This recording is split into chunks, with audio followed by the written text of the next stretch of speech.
অনেক দিন আগে এক ঘন জঙ্গলে এক সিংহ বাস করত।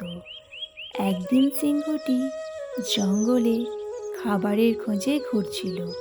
হঠাৎ এক শিয়াল সেই সিংহের সামনে চলে আসে। শিয়ালটি মনে মনে ভাবে, এবার আমাকে কেউ বাঁচাতে পারবে না। কিন্তু ও হার মানে না, আর নিজের জীবন বাঁচানোর জন্য এক বুদ্ধি বের করে। শিয়ালটি সিংহটিকে উঁচু গলায় বলে, তোমার কাছে এত শক্তি নেই যে তুমি আমায় মারতে পারবে। শিয়ালের এই কথা শুনে সিংহ কিছুটা চমকে যায় আর বলে, তুই এই কথা কি করে বলতে পারিস? শিয়ালটি নিজের আওয়াজ আরো উঁচু করে বলে, আমি তোমাকে সত্যি বলে দিচ্ছি, ঈশ্বর স্বয়ং আমাকে এই জঙ্গল আর জঙ্গলে থাকা সকল জীবজন্তুর রাজা বানিয়েছে। যদি তুমি আমাকে মারো তবে এই ঈশ্বরের বিরুদ্ধে যাওয়া হবে, আর এর জন্য তুমিও মারা যাবে।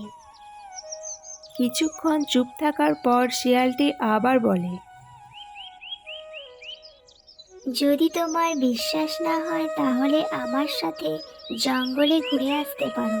চলো, তুমি আমার পেছনে চলবে আর দেখবে জঙ্গলের সকল জীবজন্তু আমাকে কত ভয় পায়।